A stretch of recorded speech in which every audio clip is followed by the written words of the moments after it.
Just want to resume recording. Okay. Good morning, everybody. Thank you all for joining today's webinar, Funding the Vision, How Integrating Your Fiscal Program and Agency Planning Staff Leads to Success. We're excited to have a big group today. We had a lot of interest in this webinar, so we're really excited to offer it to the region. It's being offered through the Regional Performance and Innovation Consortia, or RPIC grant. It's a federal regional grant that covers the 6 New England states. And I should have said this already, but my name is Kelly Hall. I'm with the Connecticut Association for Community Action, CAFCA, and we are the lead for this regional grant. So we're really excited to be able to offer this webinar to you all today, and I hope that you enjoy it. Just some technical things. If you have questions throughout the webinar that you want to make sure you get in, please use the chat function, and we'll have a question and answer session at the end. We'll also have an opportunity for folks to use the raise your hand feature to speak live, which we encourage. So that would be great. And if you have any technical issues, you can message me directly in the chat, or you can message Lisa Clay. She's with MassCap, and she can help as well. So I'm going to turn it over to Kathleen McDermott, who is facilitating today's session. Okay, thank you, Kelly. So as Kelly said, I'm Kathleen McDermott, and some of you probably recognize me. I was the executive director of the Community Action Agency in North Central Massachusetts called MOC for about 30 years. And now I'm consulting, and I've been consulting a lot with MassCap, which is the State Association of Community Action Agencies. So I'm happy to be facilitating this webinar today. I think it's a very important topic. Let me just tell you a little bit about the format before I kind of introduce the topic and talk a little bit about the topic itself. So the format for today is that after doing a short introduction, there will be 3 poll questions that Kelly will post that we will ask you to answer. After that, we have a panel of 3 people from 3 different states, one from Vermont, one from Connecticut, and one from Massachusetts. And they represent the 3 areas of planning, fiscal, and program. And they will be talking about the models in their agencies that they're using in order for this integration of planning, fiscal, and program to take place in their agencies. After the panel speakers will speak for 15 minutes each. After that, we will have a Q&A, and that's it. That is the end. I think in the beginning, maybe when you first signed up, we were going to be splitting off into states, into different rooms, but we are not going to be doing that, just so that you know. So we should be done by about 11 o'clock. That's the plan. So next slide, please. So this diagram that you see shows really what we're talking about. So we're talking about when program, planning, and fiscal are integrated, it leads to the achievement of the mission, vision, and goals of the organization. You'll also see leadership highlighted in the middle of this diagram. And that's because the leadership of the organization, including the CEO and other senior managers and other senior team, really, I think, have to have the role of making sure that this happens. And they're a big part of that happening in terms of the integration of these 3 parts of your organization. So the next slide shows how you do this. And I think some of you, maybe most of you, do recognize this process, the assessment, planning, implementation, achievement of results, and evaluation. That is what most agencies use in order to achieve success. And again, all 3 parts of the agency need to be working together for this to happen. So that process that you see around the outside of this diagram is the Roma process, in case you didn't guess. Okay, so at this point, we're going to do the poll questions. So Kelly, you're going to post those, I believe. So we have 3 poll questions. One is what position you hold in the agency. Another one is about, the first one is about which state you're from.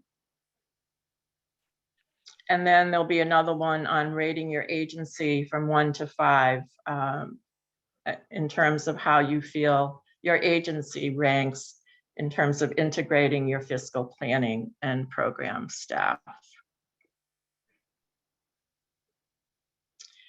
So it looks like we have quite a few people, the most people from Massachusetts, followed by Connecticut, Maine, New Hampshire,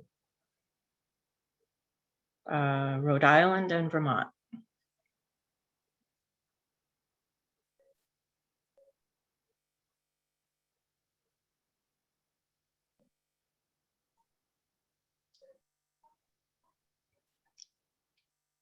So the next one is around, on a scale from 1 to 5, how would you rate your agency's fiscal program and planning relationship?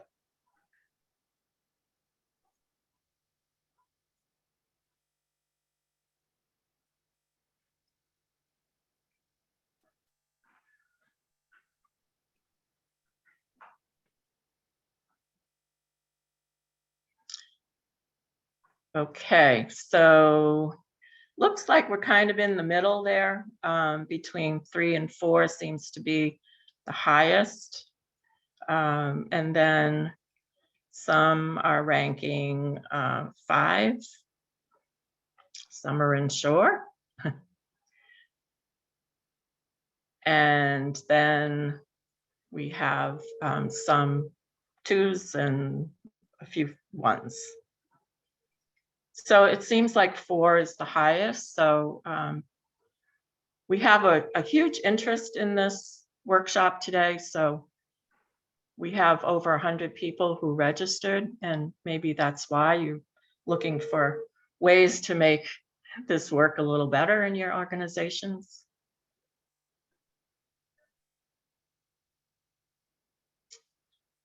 And then in terms of your position, it looks pretty even between planning, program, fiscal, and leadership, with fiscal and leadership being the highest.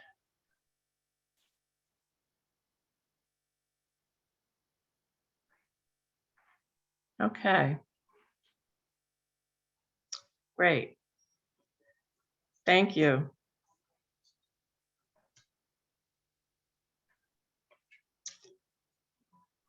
Okay, so Kelly, are we ready to move on? Yep, we're all set, ready for Bill. Okay, good.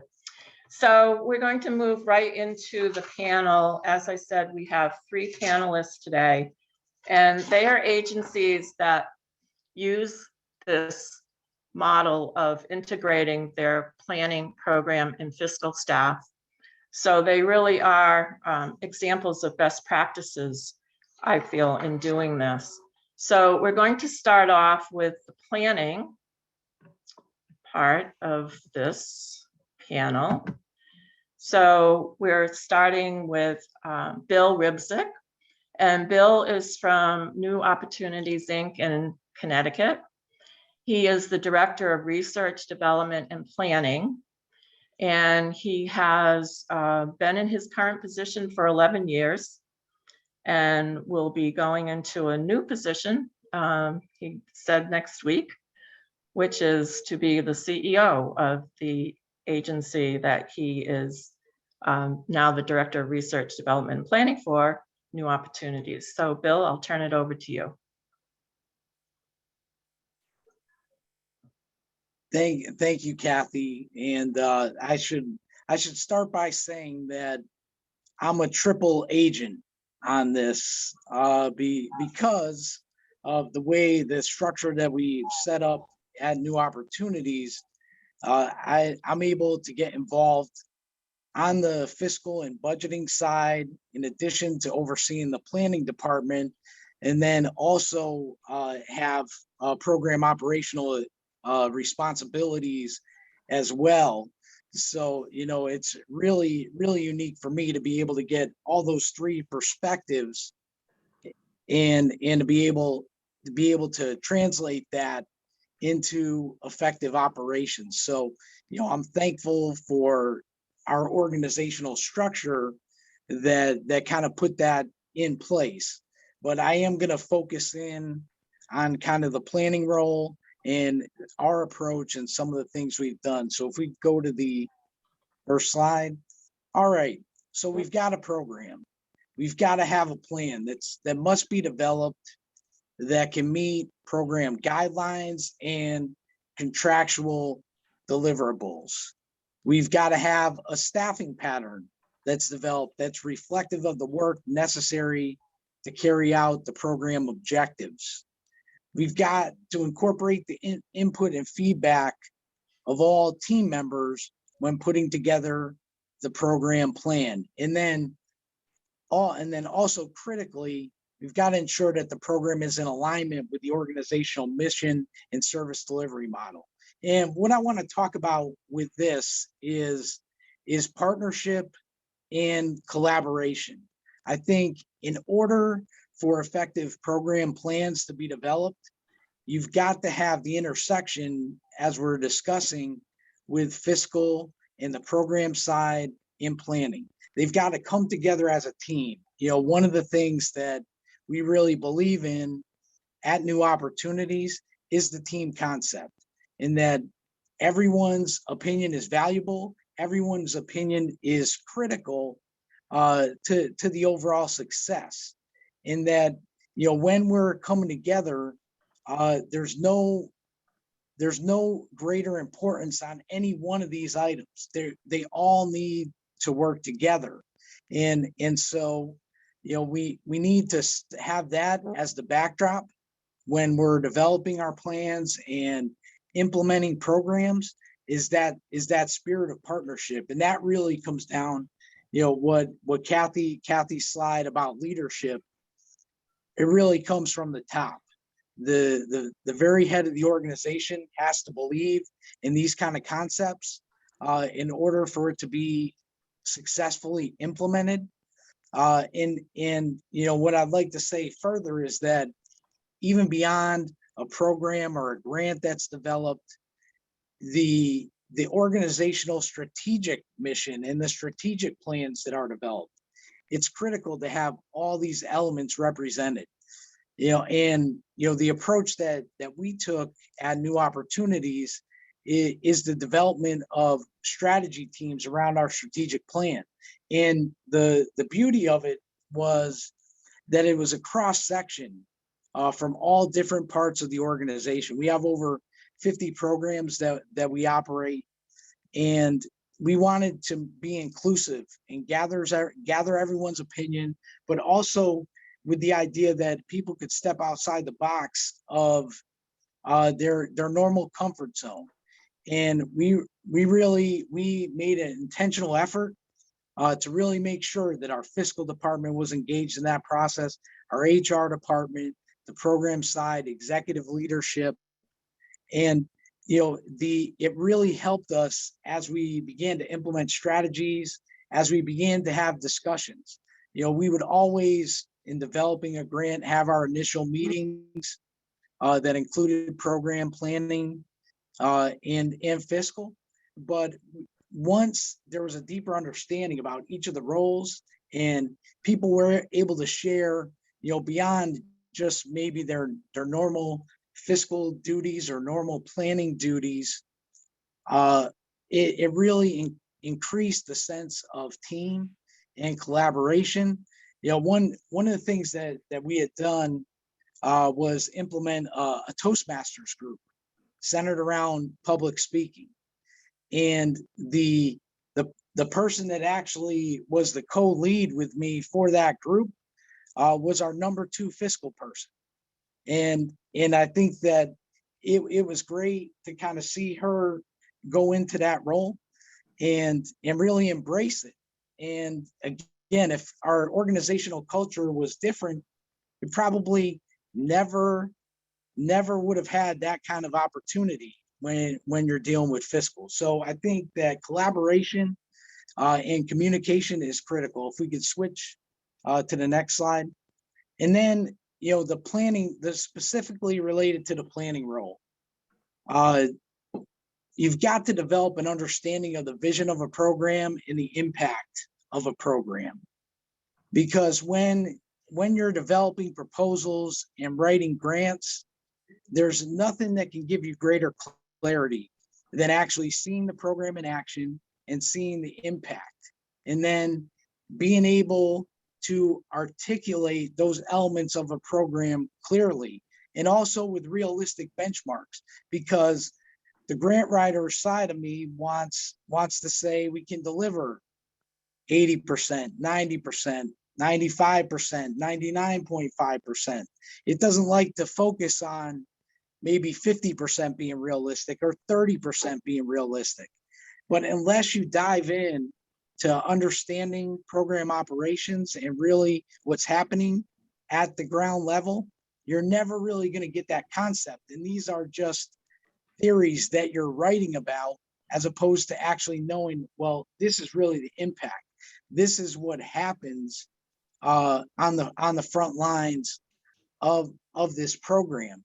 And that's what I've really enjoyed about the structure that we've set up here at New Opportunities, is that, we've got many different locations, many different types of programs, and I've been able to see all of that in the time that I've spent in the role of planner, and then director of planning, and now the division director.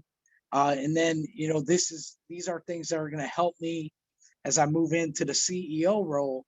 But I was able to see operationally things that are happening in our Torrington office or our Meriden office, things that are happening with fuel assistance and housing assistance and early childhood and meal delivery. And then of course, as we are all very familiar with, you get into your role and then there's a new project or another duty as assigned. And I've had a couple of those throughout my career. Most notably, we had an IDA program, which is match savings, that I was able to get started at the agency. And then, something that we're all into right now, volunteer income tax assistance.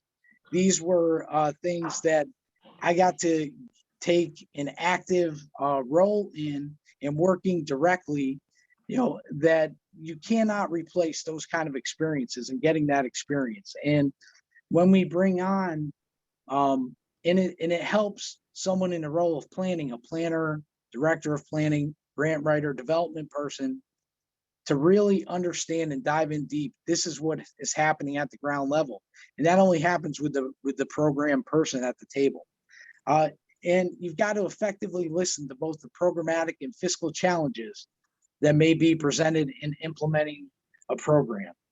It's often been said that we have 2 ears and 1 mouth for a reason, that we should either speak half as much as we listen, or listen twice as much as we speak. Either way, you've got to have that when you're in this role, and being able to articulate the programmatic challenges as well as the fiscal, and be available to develop strategies on both the programmatic and fiscal components when course corrections are necessary.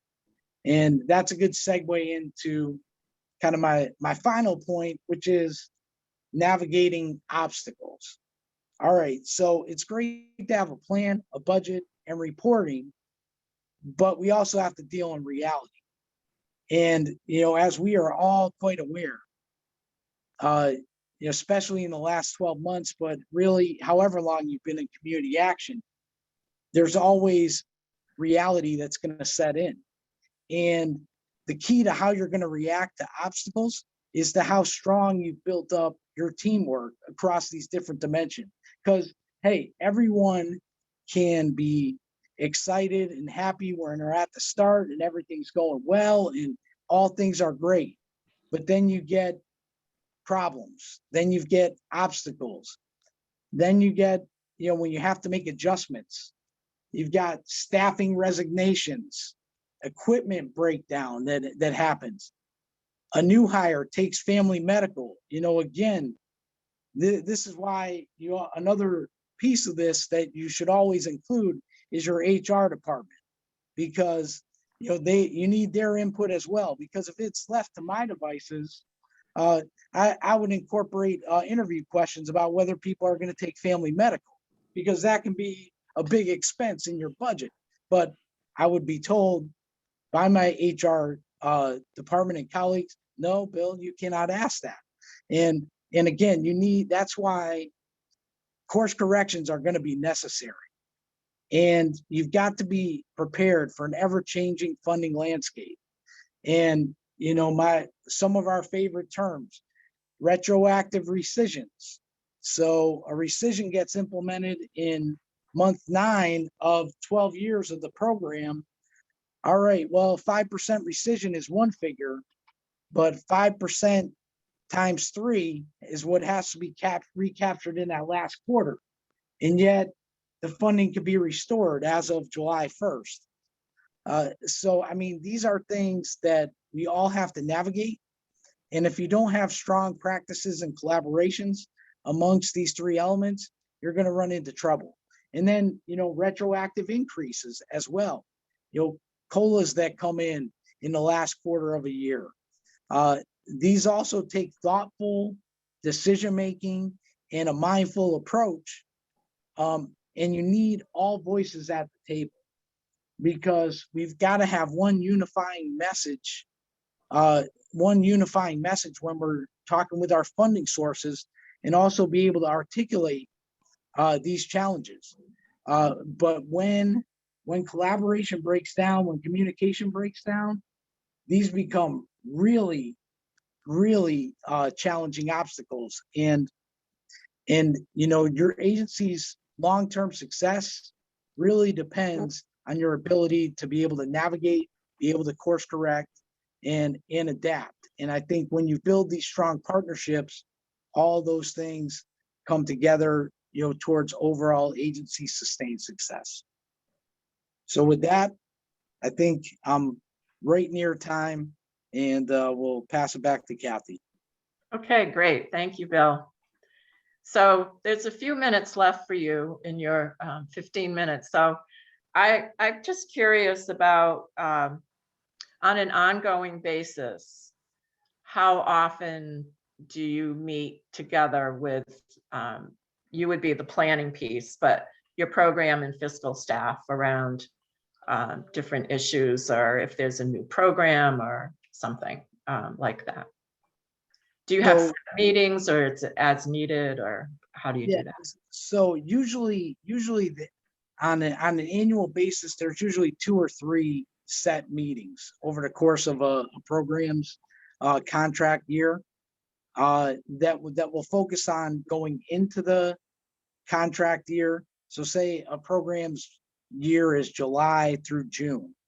So we'll usually be meeting in the April timeframe, to talk about any the budget for the upcoming year, any new program challenges, any outcomes. So usually on a recurring program, it's at least 3 times a year. Something new is going to be a little bit different. You're probably talking 5 or 6 times, especially up front. We might meet bi-weekly, we might meet monthly as you're getting things off the ground, because again, you've got a start date of July, but maybe I got the funding notice on June 28th. So now all of a sudden I can't hire the new staff. They can't come on board till, the end of August. Our year 1 budget might look a lot different than what we proposed. And then, we might need to be talking about, all right, is there potential of carryover? So that one, you're going to see a lot more frequent meetings. Okay, great. And then you mentioned also meeting during your strategic planning process. And so I imagine that happens throughout that process as well. Yes, correct. Okay, Correct. great. Okay, thank you. And as I said, we'll have time for questions after the three presenters make their presentations. So why don't we move on now to Liz Scharf, who is representing the program part of this. And she is from Capstone Community Action in Vermont. And she is Director of Community Economic Development and Food Security. So Liz, we'll move on to your part. There, thank you all for inviting me to participate in this webinar. So I guess I'll start it out before I start talking about my slide, just sort of introduce the process. So every 2 weeks, we meet as a leadership team, and that consists of our ED, our CFO, our Chief Operating Officer, and our Chief of Planning and Development. And then we have 4 department leaders. And I am the head of the Community Economic Development and Food Security Program. So in those meetings, we talk about what's happening in our departments and the agency as a whole. And this team is instrumental in creating the vision for our agency's 3-year strategic plan as well. And with the new CARES money that we've gotten, we have worked together to develop programs and strategies on how that money will best serve the needs of our community. So today I was invited to speak about my role as program director and how I work day to day with our finance team and our planning and development team. So first, I just wanted to say that I've been in this position as a leader in the leadership role for about 2 years. And I honestly can't imagine doing my job as a director without the frequent communication and collaboration with both finance and planning. I've worked here for 7 years, but my first 5 years were as a program manager for 1 program. And so when I moved to overseeing 7 programs, I really relied on finance to help me with the details of a larger department budget and, you know, all the moving pieces that go along with managing multiple funding sources, timesheets, reporting, that kind of thing. So the first thing, the first thing that I really did was reach out to finance and meet with them on a regular basis so that I could get a handle on my budget. I had already had a fairly strong relationship with development because, I was involved in writing grants for my program. And, we're always being asked, I need data, can you give me data, all those conversations. So that relationship was there, but obviously it's on a much bigger scale now that, when I became a department manager. So, excuse me, I just need to bring up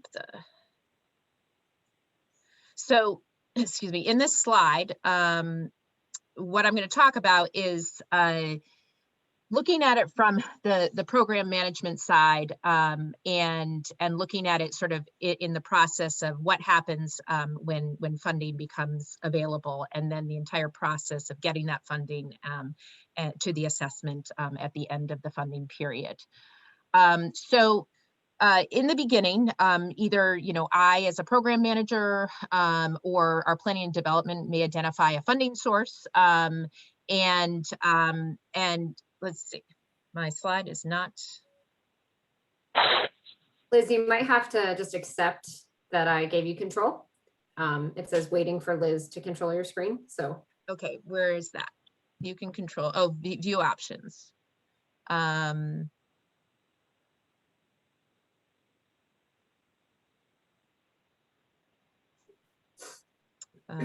there you go. Yep, you're all set. Okay. Yeah, okay. So the first thing that we do obviously is assess if it's right for the program. We don't obviously want to do too much mission drift.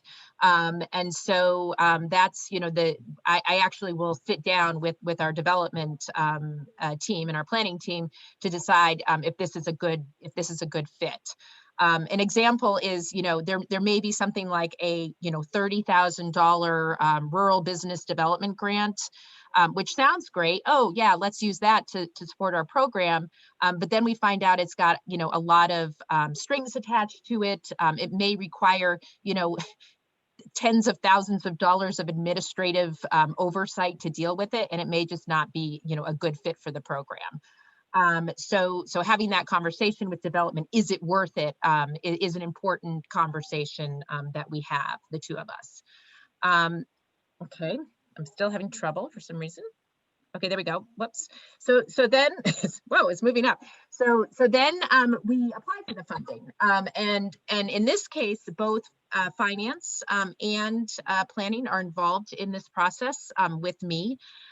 So, you know, both planning and I will work together on the grant writing. So we may tackle pieces of it, especially if it's like a large federal grant. You know, we'll divvy up pieces of the grant and then pull it together. And that's where finance comes in, especially on a federal grant. We know that the budgets, you know, if there's a match involved, that finance really does need to be involved in that. I'll give a little example of when finance wasn't involved in a really large federal grant that I had that had a match involved. It was a big headache in how I had set up the match before I had, you know, really run it by someone in finance that understood it. And so, you know, now they're having to spend extra time dealing with processing the match piece of this grant. And that could have been avoided had we had, you know, a better conversation. So that's sort of one of those lessons learned on that. Once we receive funding, so this is sort of new for our agency. We have a finance person who deals specifically with the state and federal grants, and is starting to take over some of the smaller, more philanthropic grants as well. But we have a new database system called Flux, which is a grants management system that will enable us to, you know, once the grant is entered into that system, it would allow us to, you know, be told when it's time to do reporting, and give, you know, and help us in the process stay on track with that grant. We also have a special grants file system, which we didn't have before. We sort of all had our own little, you know, files of our grants. But now we share a file, which is super helpful because there we can load up into that file system. We can load up the application, any paperwork involved with it, the award letter, and then all the reports that go along with it. So having that shared file between finance and development and planning and us is super helpful. So next is monthly meetings. The three of us actually meet together on a monthly basis. So we have the director of planning and development, the grants manager, and our CFO join in this meeting, and then me. And we meet for about an hour and a half. And this is where we're really going over the nitty gritty of all of my programs and all of the financials associated with the programs. So we look at, you know, these giant spreadsheets. The great thing is that, you know, it's so helpful for me to have them there to ask questions. So we go through each funding source and say, am I on track for spending this? Am I spending it too fast? Am I spending it too slow? Why aren't I spending it, right? And so that's helpful for me because I can go back, you know, as director, I have to sort of assign people, you're this grant, and this is how many hours you have for that grant. And do some sort of reassessment on a monthly basis. And this allows development to say, well, how are things going? So it's not just about the money, but it's about the actual, you know, program itself. Is it working? Are things going okay for you? You know, do you need more staff, or you know, do you need to be spending more time on it? That kind of thing. And again, are we on budget? So just yesterday we had a meeting, the three of us, and this was where, you know, it's time for me to start looking at my 6-month department budget and reevaluating to determine, you know, do I have any changes? Am I on track? And so in the next week, I'm going to be submitting a revised 6-month budget to our CFO. And then I call this the water cooler chats. Obviously, we haven't really had any water cooler chats over the last year. So really what those are these, sort of intermittent, dispersed throughout the month conversations that we have. So that may be literally just like, hey, do you have a minute to get on a Zoom with me? Allison, who's our chief development and planning person, do you have a minute to talk with me? Because I need to, talk through some problem I'm having with one of my programs. The conversation I might have with Jacqueline in our grants program, or in our finance grants manager may be, hey, Liz, so-and-so is coding their timesheet to here, and she really shouldn't be. That's not, she's not written into the grant. Can you, fix that? Or your PO was coded wrong. And, it needs to, you need to change this so that it's applied to the grant properly. If I didn't have those conversations on a very regular basis, I feel like I would probably be lost and like really far behind and having to play catch up, when an audit happens, and then you realize, oh my gosh, like, I wasn't doing this properly because I didn't know about it. But these kind of intermittent, friendly conversations, I think are super important to the success of your programs. And then there's obviously the reporting, right? That's what we all love, those wonderful report periods of, whether for government grants, it might be quarterly. Some philanthropic grants might be every 6 months or a year. That's where this Flux database system will come in handy as a reminder that those reports are due, so that we can connect again with finance, and updating in the file system. And basically how it works for us is that, I'll do the program side report side of the report, and finance will do the financial side of the report, and we will coordinate sending those together. So I'll send them to Jacqueline in finance and say, here's my report, and she'll send them to the funder in a nice, neat bundle, so that they're getting it all together. That's been a change too. In the past, it was like, oh, I submitted my report, 2 weeks ago to the funder, and finance is like, well, I haven't submitted mine yet. Well, we're taking care of through this newer process. And then, with the closeout, both finance and planning and develop are involved in that. That could be helping write the final report, getting all the data that may be used for another funding opportunity. And then our finance will update all that information in the Flux database, as well as the file system that the grant is closed out. And then finally, there's sort of this, let's check in and talk about, did this work? And that's really a conversation I have with planning to say, what worked about this grant, what didn't work about, would we apply again? And if we did, how would we do things differently? So the next slide, I think, please, Kelly. Or can I do that? Yeah. So this slide is just sort of to talk about, I think, and Bill touched on this as well. A lot of this is really about relationship building within your departments, and being, I have to say, being friendly, right? And showing interest in what your teammates are doing. I'll share a little story. When I first started as director, the first thing I did was approach finance, and I asked lots of questions, and I really wanted them to help me, right, and to give me their expertise so that I could be a better leader. And the chief financial officer said to me, Liz, this is so refreshing. Not a lot of people show such interest in their budgets and wanting to work with us. And I really enjoy working with you. And I think that there's something to be said about, really respecting the other team and their expertise. And people want to help, right? I think that we all want to to do what's best for our agency. But we also have to be collaborative, and we have to show appreciation for the work that the other team members are doing, and know that they have stressful jobs too, right?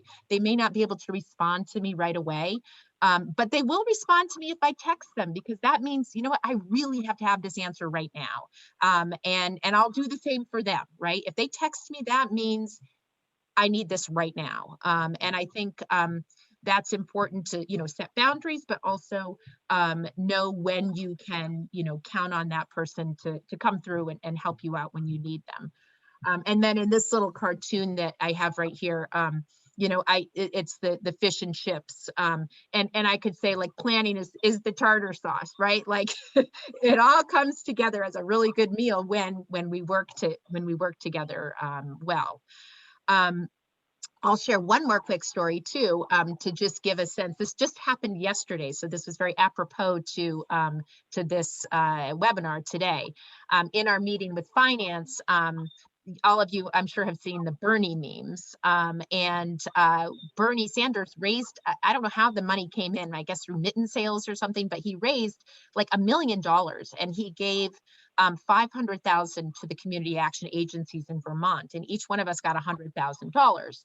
And our executive director said, let's do something really innovative and fun with this money. And so I said, let's do a match savings for Head Start.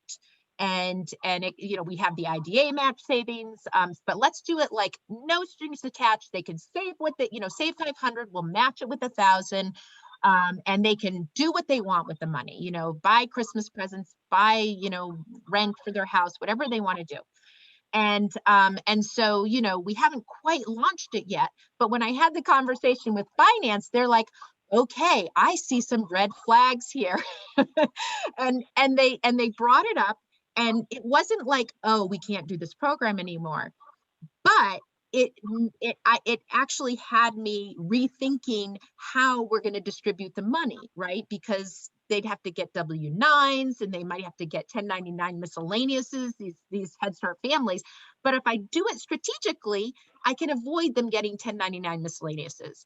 And had I not had that conversation with them in the beginning, before we rolled this out, I would have run into a huge amount of problems. So I really can't stress enough how important it is to be having those frequent and open communications with the planning and with the finance. So that's my presentation. Great, Liz, thank you. And I do have a question for you, but I'll wait until after Penny gives her presentation. I think your presentation is a really good segue into Penny's presentation. Penny Judd is from Community Teamwork, which is community action agency in Massachusetts, and she is the Chief Financial Officer. So she's representing all of the financial officers in the room. So Penny. Thank you, Kathy, and thank you, Liz and Bill. I was furiously making notes while you were talking about things that are exactly the same in our agencies too. And some of the things that I'm going to touch on are the same things. I wanted to explain just a little bit about community teamwork, because we're a little different than some of your agencies. We are a community action agency, but we're also a regional housing agency, and we're a community development corporation. So we have a lot of different funding. Because we're very large, we have centralized all of our admin. So fiscal, HR, IT, facilities, planning, and development, which are separated. Those departments are all centralized, so that we deal with everything really on what you were saying, Liz, on a very centralized basis. We're all talking about all of these things together, and I'll get to my slides in a little bit. So we basically have 3 divisions of programs, and then, as I said, we have the admin piece of it. We have an executive management team that's made up of various leaders within the agency. And the communication and the respect is something I think are 2 really important things. I was talking to our grant and planning manager before I came to do this, and she said that. She said, it's communication and it's respect. respect for what all of us do. We all bring different expertise to the table, and we all have to try and understand the pressures that everyone else is under, and that's including fiscal. We're under a lot of pressure as well, but we also have to remember we're not on the front lines. We're not in the programs. And sometimes there are things happening that we don't know about that are sometimes pretty horrific. And we have to be a little bit more understanding within admin of the pressures that are on programs. So that's something we try and work through. It was challenging for me because I come from the for-profit world, which is very, very different. But what I wanted to talk about to begin with was, if you can go to the next slide, thank you. So these are gears, obviously, fiscal planning program. We all have to interconnect. We have to be together, which is what both my colleagues said also. If we don't, this doesn't work. As you can, as Liz said, gave examples, and also as Bill did too, when you don't all talk together, that's when you come up with these sort of disasters that could have been avoided. You can go to the next slide. Thank you. So planning, when I'm talking about planning here, it's not the planning department, it's how we plan things. But I thought I'd go through how we plan things with grants and contracts, how they start from a fiscal standpoint, but also bringing in the other pieces. So all of our contracts, our RFPs, any solicitations, private donations, anything like that, really all come through our planning department. They're the ones that sort of get all that information together, and then they disseminate it to the people who need to know, which are fiscal and program and executive management. Sometimes if it's a contract renewal, of course, it'll come through a program. They'll shoot it off to planning and say, this is what we have to do. So planning basically will then schedule a kickoff meeting. They'll send out the information beforehand. We're all supposed to read it before we get there. We'll talk about the RFP or the solicitation on the contract renewal. There'll be assignments made of who's going to do what, who's going to write the narrative, who's going to obviously do the budget, which is fiscal, in collaboration with the program. And then there's a timeline created, and then planning will coordinate the collection of all the information. You can go to the next one. So planning basically submits contracts, RFPs, any other kind of solicitation documents. The final budgets, although we've worked on them, the final budget before it goes out the door has to come either to myself and to the Director of Finance and Accounting to review before the submission is made. That's really important because of, again, some of the pitfalls that can happen.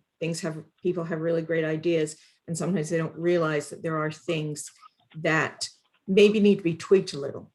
Don't say no, but just say, okay, how can we do this? A copy of the complete package then goes out to everyone concerned, program, executive management, fiscal.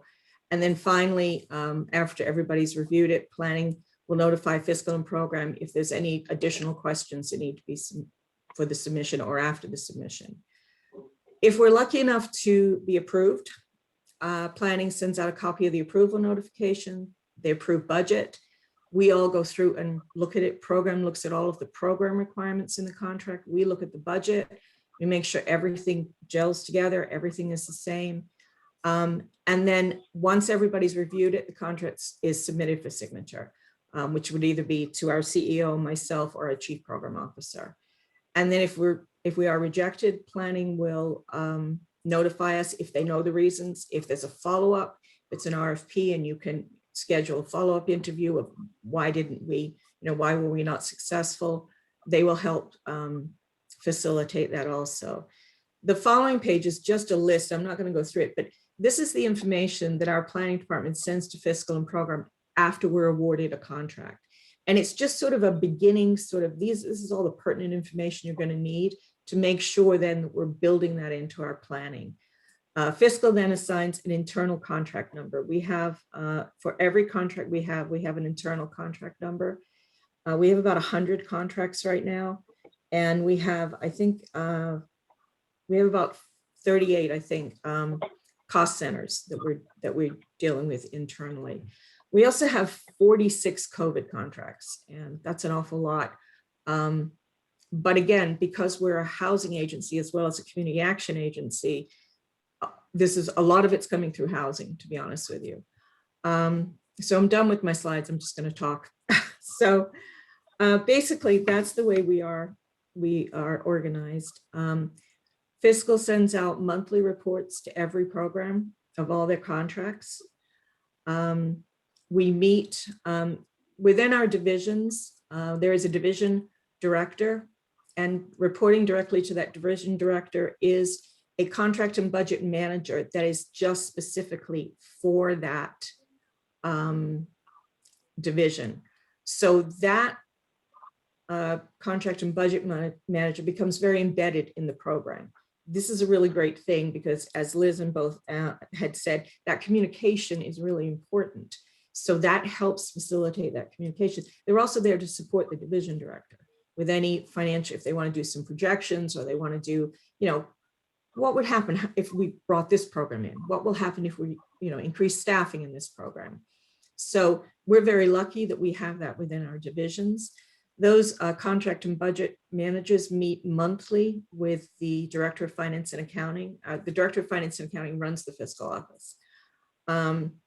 They meet monthly to go over any of the program issues. The contract and budget manager also goes over the monthly financial reports that we give to the program directors to help them with those, to help them understand them, help them keep them on track. So we don't get to the end of a contract and realize either we're wildly overspent or wildly underspent. Usually it's the wildly overspent. And we can actually do something about it before we get to the end of the contract. Once a quarter, the division director, the contract and budget manager meet with the Director of Revenue and Reporting, who reports to the Director of Finance and Accounting. I know that's weird, but it's just the way it is. And they will go over, again, the contracts. So 3 months into it, 6 months, 9 months into it, we're looking at where are we going to be at the end? Do we need an amendment? Have things changed? Do we need to find some funding from somewhere else to supplement what you're doing? So that's how we keep on track of all of this. The Director of Revenue and Reporting also prepares a monthly board report, which comes to me. I then take that and do a lot of other reporting to the Finance and Executive Committee. They meet every month. Our board meets 10 months out of the year. So the Finance and Executive Committee are getting reporting every month, and the board is getting reporting every month. What the board and the Finance and Executive Committee are getting are basically every single contract we have, the revenue, the expenses, and where it is against its budget. One of the things we do, and we do this for programs as well, is we have the original budget that was approved by the board. We have the changes in that budget, and then we have what the budget is now. That way the board can always tell how we're doing against not only the original budget they approved, but the decreases or increases in the budget. This year, there's been huge increases because of COVID. One of the things that we've done that I think has really facilitated our communication is, besides all of these budget meetings and things we have, planning and finance meet every Monday. We meet, we talk about mostly right now about the COVID funding because it's so large. And we started this during probably last April when COVID started. We meet every week. Recently, we've actually been bringing program into it also. We have a new chief program officer who wanted to be part of that also so that he could get up to speed on this funding. And we're bringing the contract and budget managers from the division in also. Director of Finance and Accounting attends. The Director of Planning and Quality Improvement attends. Her staff attend, which is the grant and planning manager and the grants coordinator. So we have everybody together to talk about, again, mostly COVID funding, but we also talk about other things.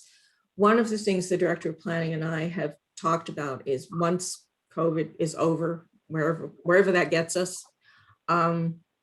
we want to continue having those meetings on a monthly basis between program planning and fiscal. We think it's really important. Our executive management team meets normally once a week. Since COVID started, we've been meeting every single morning.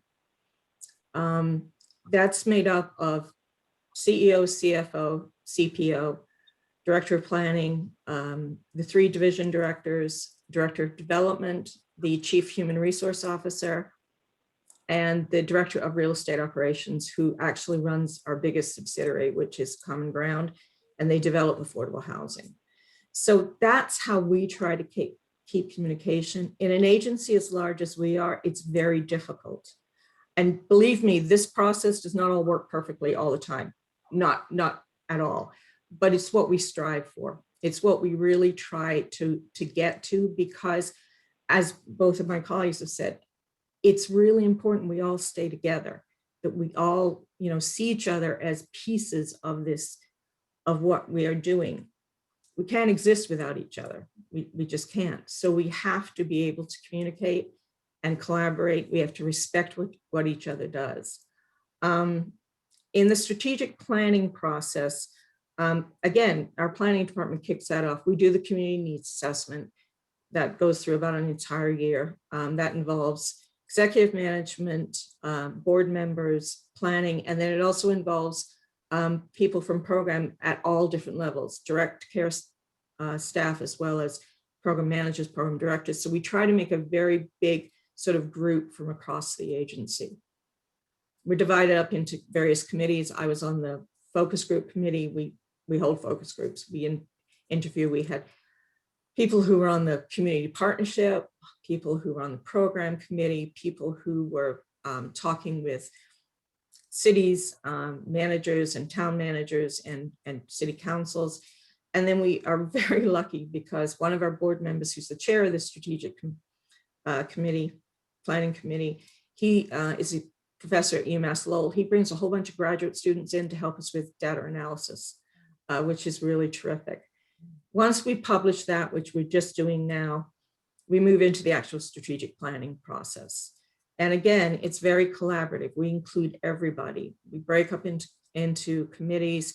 We do various work. I'm actually on the housing and homeless committee right now. And we come up with what we think the focus should be for the strategic plan. This goes through executive management. It goes obviously to the board. We finalize it. And then the thing we're doing this year that I'm really excited about is once we have a strategic plan, then we have operational goals. I mean, that's what then goes, out to the agency, the programs, admin. This is what we're going to do for the next 3 years. This is how we're going to operationalize this strategic plan. One of the things we've always tried to do and maybe have done at varying levels of success is tie the budget to that. It's very difficult because budgets are funder driven and they're on a 1-year basis and they can change from year to year or they can change during the year. This year, instead of what we usually do, we've started our budget for fiscal year 22 already. What we do is we ask the programs to write budget assumptions. And that's just sort of to guide us as to what we think the budget should look like. Instead of doing that now, we're going to use the operational goals from the strategic plan. So you can go from the budget to the operational goals to the strategic plan, and you can see a direct tie-in. That's our goal. This is the first year we've really tried to do this, but that is the goal for doing it. But I think it highlights again the importance of having everybody at the table and everybody involved in everything we do.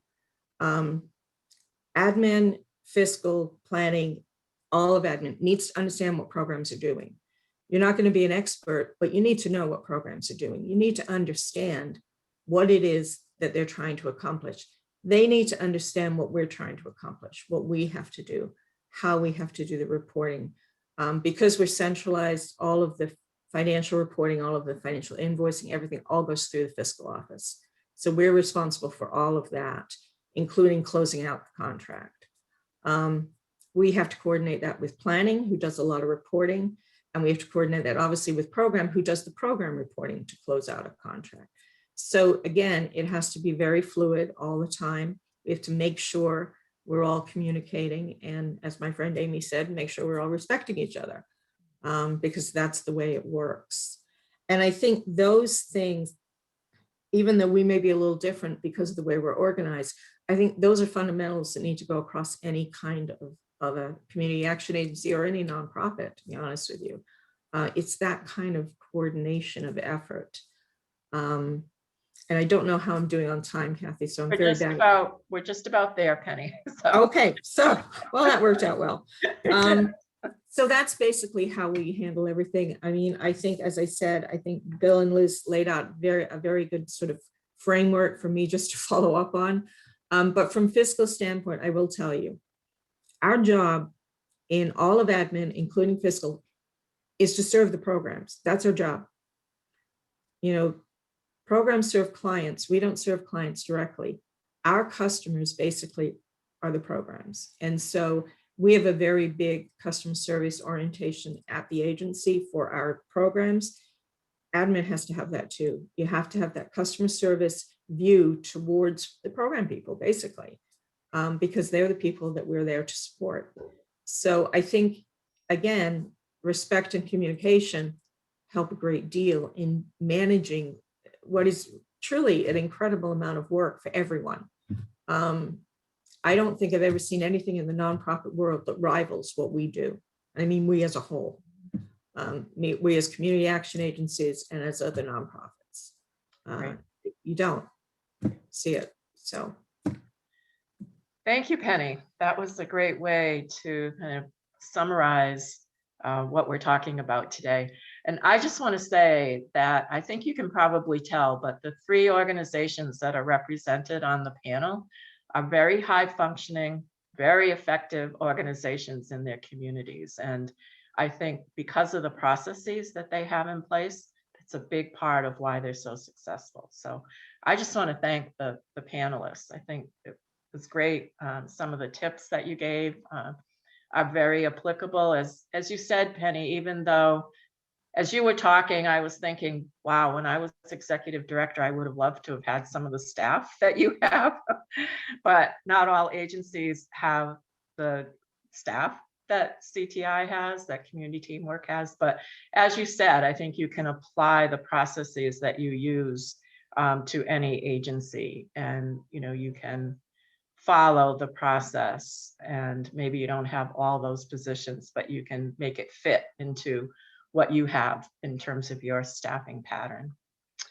So we have entered the question and answer period, and I know that there have been some questions coming in on the chat.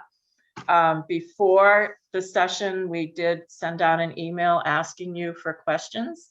We did get one, and I think I'll lead off with that one, Kelly, if that's okay with you. Yeah, lead off with that, and then I took a Okay. note of all the other ones that came in. Okay, so start great. there, and then I have a list of those, and then we can, yeah.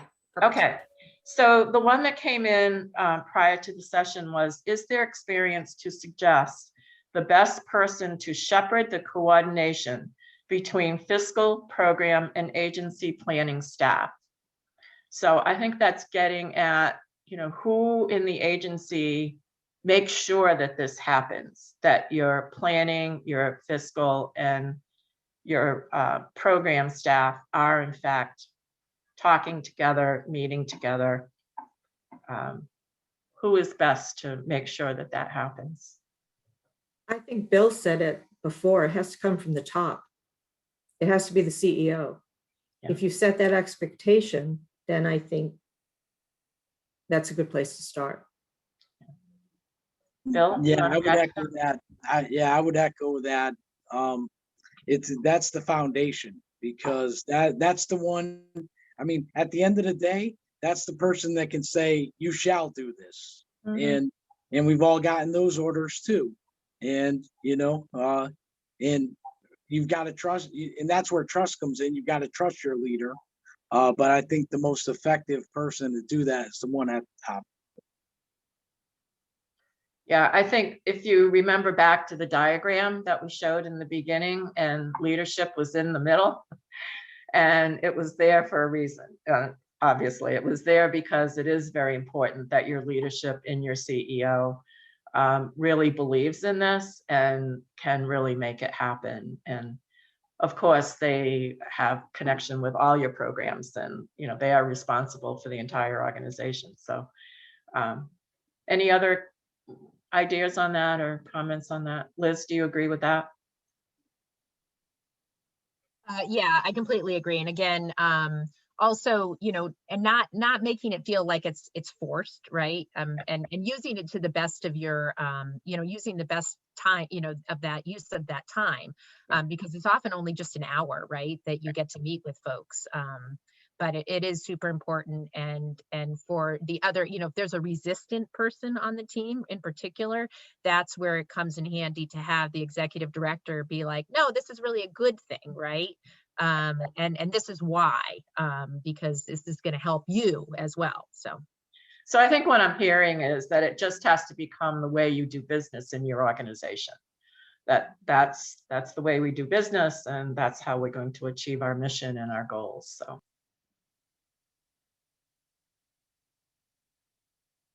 You're muted, Kathleen.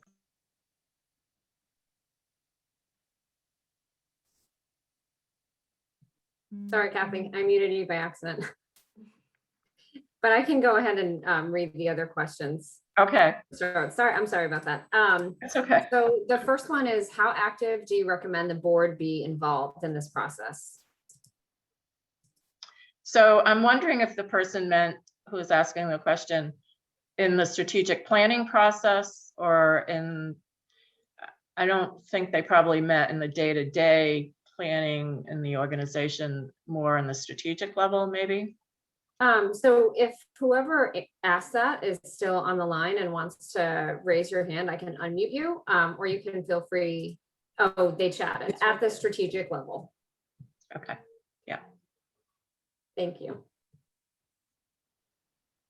So I can just speak briefly to what at Capstone, when we did our strategic plan, we did, the board was very much involved. We've done a community survey that involved our board, our staff, our clients, and the greater community. And each sort of survey was designed for, the board got a slightly different survey than, say, the community members did, and the clients got a slightly different survey than what the community members did. And then we also did what was called, and this was really fabulous, and I would recommend it if you can do it. We did an event called SOAR. It was a strategic planning event where we had a facilitator who brought us all together for a day.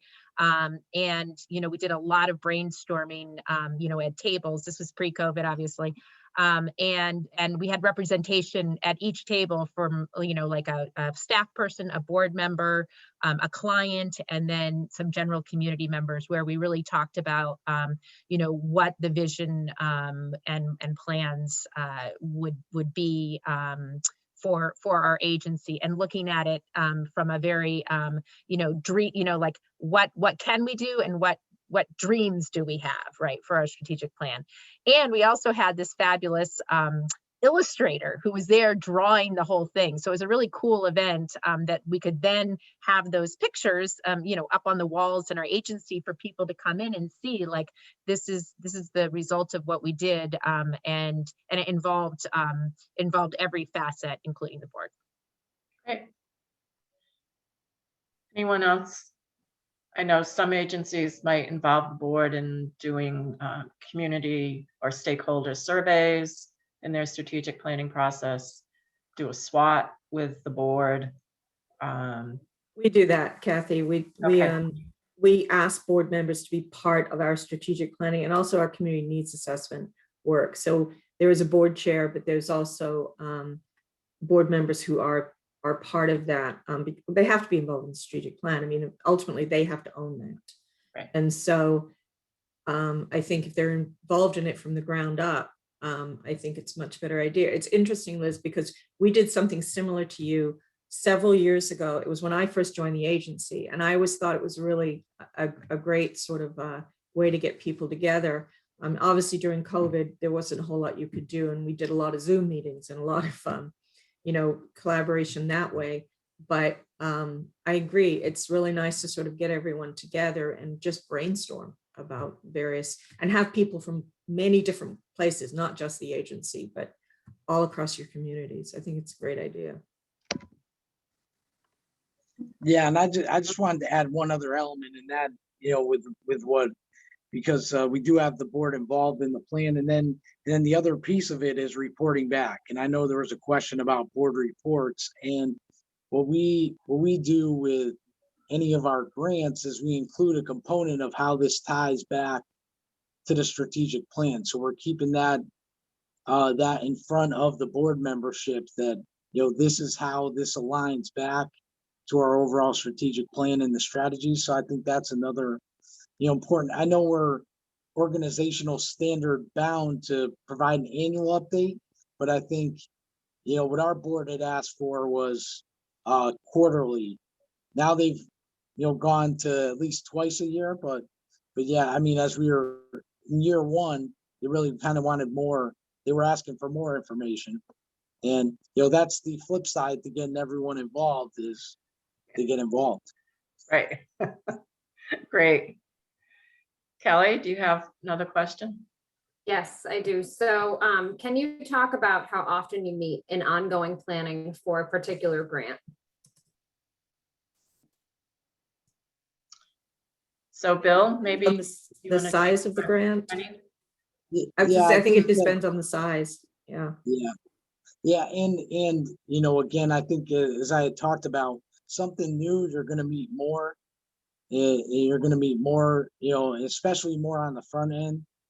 But I think, you know, at a minimum, you're talking about, you know, to be effective at least quarterly. But I think that you know, that really depends the nature of the program and what is it new, is it something ongoing? Really depends. So let me ask maybe a follow-up to that. Like when you're planning a new program and submitting a new proposal, how often do you meet? And I think going back, Penny, to your presentation, and you mentioned preparing budgets when you're going to be doing a proposal. And you kind of said, you know, the final budget has to be approved by Fiscal, but we would have been meeting, I think you said before.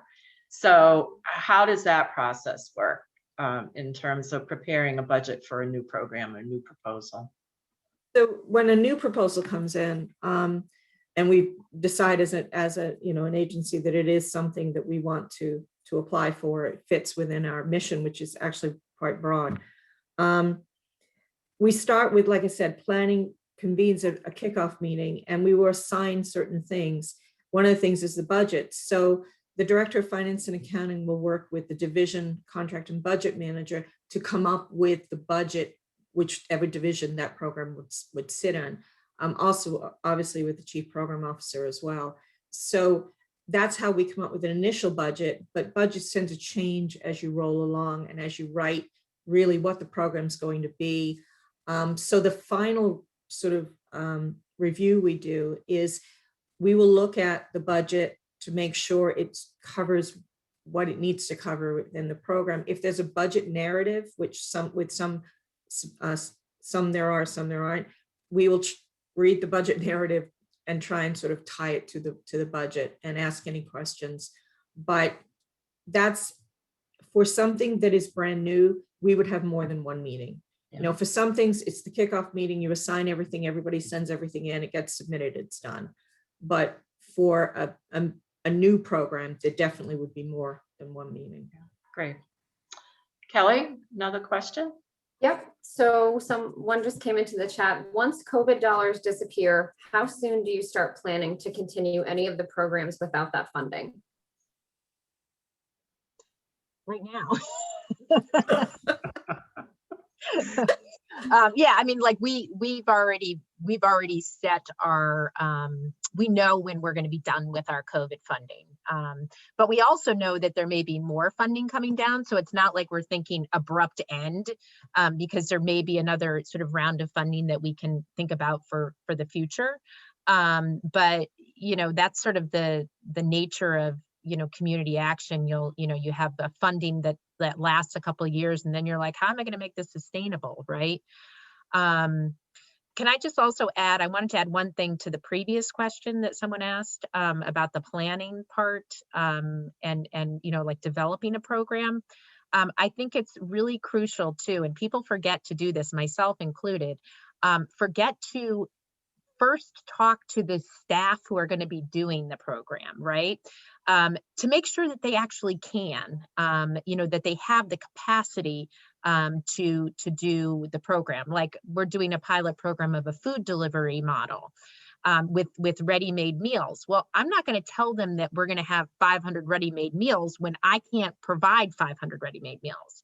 So I have to talk to our chefs and say, how many can we do before we even start talking about creating a program? I need to talk with the direct service staff to make sure that, is this something that they can do, want to do, makes sense, from the direct service side of it. I think that's a good point. And what resources they would need to do it, right? It really ties into that as well. So let me flip the COVID question a little bit and ask a question about when you knew you were receiving the CARES money. I think all of your agencies received some of that funding from the federal level. What was the process that you used to decide what you were going to use it for? Because that was money you weren't really expecting, right? So what was that process like? Bill, you want to start us off? Sure. For us, I mean, it was really, kind of immediately documenting the need, of what we were seeing, with customers coming through the doors, or customers being remotely engaged. So I think it started with really wanting to make sure that we were responsive to needs. And then, and one good example for us is we had a pilot program called Secure Jobs that kind of brought together the workforce delivery system and housing. And, one of the things that was learned about that is that, this isn't the workforce system is not easy to navigate. And the unemployment benefit system is not easy to navigate. And what we had navigators that were critical to kind of the success of participants to be able to guide them through. Well, COVID hits, that system that it just enormously burdened with all these unemployment claims. One of the things that, the highest amount of calls that we were getting was people wanting assistance trying to navigate through the unemployment process, that had never had to do it, or even those that had experience with it. And so it was developing, what we said, we really want this navigation, the housing employment navigator back in the fold. That's going to be something that's going to be critical for people. And then of course, the other big thing that, that we have was food, the issue of food security. And, we were able to mobilize and develop some really strategic partnerships with the Farmers to Families program here in Connecticut, and just started being able to partner on food distribution events. So I think it started with, here's the need we're actually seeing, because while many agencies were shutting their doors, ours, like I'm sure everyone else's in community action, stayed open. And so we had to really be, and then also, of course, keeping it mindful, as this hit, keeping our staff safe, our customers safe, our families safe. And I think that, we're a year in, and, if we don't, people forget what it was like last March, last April. If you're operating an emergency shelter or a halfway house in congregate settings, the Meals on Wheels program, I mean, it was scary. Yeah. And so, developing your plans that at the forefront kept our staff safe, their families safe, our customers safe, their families safe, but really being responsive to what we were seeing. Yeah. So it was kind of doing a needs assessment, sort of a mini needs assessment. And then I imagine you followed that process of meeting with the planning program, fiscal staff, and executive staff to come up with your plans, and then having to implement them. So from the financial standpoint, and I know that all the financial people on this call, I've been dealing with this, but again, there's a lot of money suddenly being dumped in our laps, and the tracking of that money was very, very important. And I don't know if anyone remembers the ARA money we had back in 2008, 2009. Again, heavily audited and reviewed a couple of years out. And the tracking of that COVID money is really important. It's really important that you know exactly where that money went. You kept it separate from all the other money. You didn't commingle it with your existing contracts. It's a lot to keep track of. And again, planning, fiscal, and program have to work together on that so Right. that we know what's happening with that money. Right. Great point, Penny. I would add to the whole, what Penny was just saying about, you know, the COVID CSBG money being separate from your regular CSBG money. We had to actually go in and make new modules in our database so that we could track, you know, what work was being done with, you know, we have a financial security specialist, like a financial coach.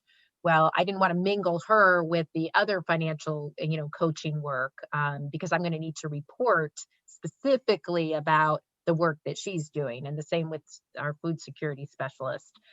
You know, I need to know who are the new people coming to the food shelf that have never come before because of COVID, and how do I track that? And that setting all those systems in place is super key to avoiding horrible problems in the end when someone comes to you and says, I need those numbers for CSBG right now. And you're like, which numbers, right? Like, so I would say that's super key to being very careful about your documentation of everything. Right. Great.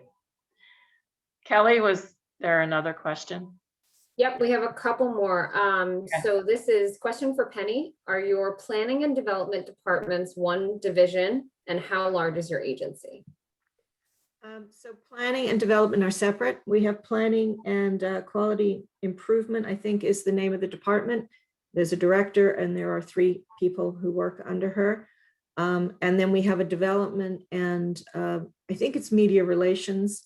And that's a director of development. And then they have a person who works under them also. We have about 540 employees. Our budget at the beginning of this year was 103 million. It's about 119 million now because of all the COVID money. I'm assuming it will stabilize back to around, you know, over 100 million when the COVID funding is all gone. And we have just about any program you can think of. We have them all. So we have all the childcare, we have shelters, we have all of the secure jobs, we have a business center, we have just about anything you can think that would fall under a community action agency we have, and then we have the housing piece of it too. I think answer the question. I think so. Whether you're a smaller agency or a very large agency, there are challenges in these areas. And I think that's what this discussion kind of brings out. So, and there are things you can do no matter what. I mean, it does, again, what Kathy had said before, it doesn't matter what size your agency is, there are fundamental things that you can do in coordinating all of this work. Right, exactly. Well, it's a good follow-up to the next question. So Penny, you answered some of this, but they said, I'd be interested in all 3 agencies sharing how large they are and their staff. So maybe how many staff, and then if development falls under planning. So Bill, do you want to answer that? Sure. So new opportunities, we are about 300 employees, and we're right in the $33 to $35 million annual budget range. And in our case, it's one, you know, it's the research, development, and planning department. So it's in one division structure, those functions. Thank you. Liz? Yeah, so we have a little over 200 staff people. A lot of, I would almost say half of that is Head Start, the teachers and the program for Head Start. And I have a staff of, I think, 10 or 11 people that work under me for the 7 programs that I run. And our budget is around a little under 16 million for the agency. What was the question? Oh, yeah. So planning and development are sort of their own, they're one program. And we have a couple people. So there's the director, she's sort of the chief of planning and programs. And she does the development work, but she has 2 staff people that help with like the media and communications, and then the grant writing, but she does much of the grant writing. And then we also, as program managers, are involved in the grant writing as well. So we kind of collaborate with them on all of those pieces. Thank you. And I think Penny, you did answer that previously. So, Kelly, is there any other? Yeah, I know we're just heading up to 11 o'clock. Right. So the last one I have is, would the speakers be able to share their board reports or dashboards? And then we had a lot of interest in getting the PowerPoint presentations from today, which I do have. So if you all are okay with me sharing those, I can send them out with the recording. And I think the dashboards, the reports and dashboards that they're referring to, are they referring to financial reports that are handed I'm out? not sure. Specify. Betsy, if you're still on, I think that you were the one that asked that. So if you want to clarify, or you can also follow up with me after, and I can make sure to get the right ones out. Okay. But I know, like I said, we're just hitting 11 o'clock. So if there's any other last minute questions, please put them in the chat or raise your hand. And I'm looking here, I don't see anyone. So I'll follow up with that last question about the board reports and dashboards, just to see kind of what they meant. But anything else from the panel before we close out? I just want to thank the panel and also thank all of the attendees of this webinar. I think hopefully you got out of it what you were looking for. So, Yeah, thanks. thank you, everybody. Thank you so much. Be on the lookout for a training evaluation that I'll send out along with all the materials. And Kathy, thank you so much for being a great facilitator. All the presenters were great. We appreciate your time. I think this went really well. So thank you so much. And thanks to the attendees. Thank Have a great day, Thank everybody. you. Everybody. Thank you. Bye-bye. Bye. Thank you. Bye.